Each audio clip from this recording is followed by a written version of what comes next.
Problem solving, skill untuk memecahkan masalah adalah keterampilan terpenting era kini yang lo harus kuasai.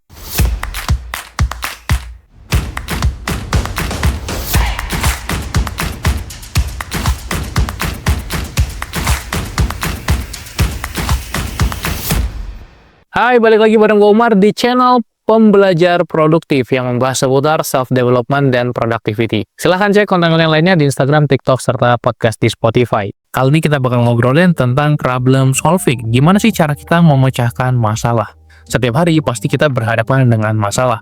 Kita harus memilih A atau memilih B. Bahkan memilih opsi yang sebelumnya tidak terpikirkan oleh kita. Bahkan, hidup bisa kita anggap sebagai huruf C yang di antara huruf B dan huruf D. Life is a choice between birth and death. Hidup itu adalah tentang memilih, tentang mengambil pilihan. Dari kita lahir sampai kita meninggal, kita akan terus dihadapkan oleh banyak pilihan dan memutuskan apa yang mau kita ambil. Maka, pemecahan masalah adalah sebuah keterampilan yang kita perlu miliki. Gimana sih cara kita menyelesaikan masalah? Gue sendiri belajar banyak secara formal dan non-formal terkait skill problem solving ini. Non-formal misalnya dari buku, belajar lewat training, e-course, dan banyak sekali sumber-sumber yang gue pelajari untuk punya banyak framework problem solving. Salah satu buku yang bisa gue rekomendasikan juga ke lo adalah Problem Solving One-on-One by Ken Watanabe. Ini sangat recommended, mudah diikuti, lo bisa belajar dari sini. Tapi secara formal, tanpa gue sadari, ternyata gue banyak banget belajar skill problem solving. Saat dulu kuliah S1 dan S2 teknik. S1 teknik elektro, S2 teknologi informasi, belajar banyak banget cara berpikir. Kerangka berpikir inilah yang akhirnya terbentuk dalam diri gue dan berguna buat sehari-hari. Mungkin kalau dibilang kuliahnya guna atau enggak kalau salah jurusan. By the way, gue adalah seorang yang salah jurusan. Jadi memang apa yang gue pelajari saat kuliah nggak berguna. Kalau kita hanya mengambil materi dalam kelas. Kalau hanya materi yang gue pelajari sebagai anak elektro dulu, ngitung arus, rangkaian listrik, membuat robot, itu skill yang nggak gue pakai sekarang. Jadi bisa dianggap nggak guna. Tapi cara berpikirnya, konstruk nalarnya, itu sangat-sangat berguna dan gue pakai sehari-hari. Apa itu cara berpikirnya? Sebagai contoh, waktu skripsian gue membuat sistem smart parking. Jadi ada kamera yang otomatis ngefoto motor atau mobil, lalu mengekstrak gambar dari foto plat nomor menjadi teks, sehingga bisa mengidentifikasi sesuai atau enggak ID pengguna dengan kendaraan yang digunakan. Saat membuat produk ini, saat tugas akhir dulu, gue harus melakukan proses problem solving, yang mana di awal mengenali dulu masalahnya apa, melakukan survei ke lapangan, mencari tahu di berbagai tempat parkir masalahnya apa, bagaimana bisa mengoptimalisasi waktu proses parkir sehingga jadi lebih cepat, sehingga nggak macet di tempat parkiran, sehingga gue bisa mengenali masalah dengan benar. Inilah langkah yang pertama. Kemudian yang kedua, memisahkan data dengan asumsi. Ketika gue berasumsi, nggak rekod-rekod amat sih parkir kalau kita udah pakai sistem tap, ternyata enggak juga.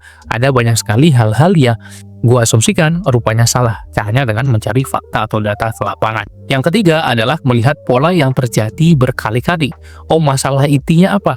Dari situ kita bisa menyelesaikan satu masalah spesifik saja, tapi ketika kita solusikan satu masalah, bisa berdampak ke banyak hal. Yang keempat, membuat berbagai solusi alternatif. Kita membuat berbagai desain, misalnya servernya 1, alatnya 2, atau masing-masing piece server. Kemudian merinci kita pakai produk yang mana untuk microcontroller dan microprosesornya, kita menggunakan sensor tipe apa, dan kita rincikan semuanya. Berikut juga kelebihan kekurangannya, berikut juga biaya yang dibutuhkan. Kemudian barulah langkah selanjutnya kita memilih solusi mana yang dirasa terbaik dengan menggunakan scoring system. Tabel sederhana yang dari situ kita bisa tahu mana yang paling sesuai dengan kebutuhan kita. Lalu memilih satu alternatif solusi dan mulai eksekusi dengan membuat prototype.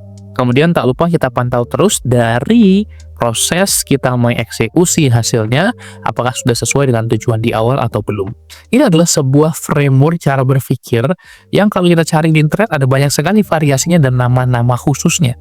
Tapi sebetulnya cara berpikir ini yang udah tertangkap dalam pikiran gue gunakan untuk setiap saat. Sebagai contoh, saat gue mau membeli barang untuk kebutuhan kantor dan studio, misalnya ada monitor, ada mikrofon, ada lighting, gue akan ngelis dulu kebutuhannya apa, bukan langsung produknya. Karena banyak sekali orang langsung terjebak, oh produk yang bagus apa. Padahal bisa jadi tidak sesuai kebutuhan. Jadi sesuai kebutuhannya apa, terus gue petakan, oke butuh barang yang bagaimana saja, barang yang dibutuhkan apa saja, lalu membuat daftar alternatif barang, termasuk brand apa, seri apa, dan next itu bisa muncul tuh yang mana yang sesuai dengan yang diinginkan.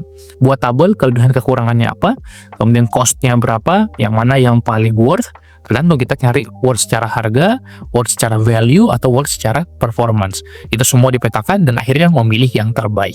Bahkan setelah dibeli pun, gue jadi bisa tahu mana barang-barang yang benar-benar worth investment-nya banget atau enggak.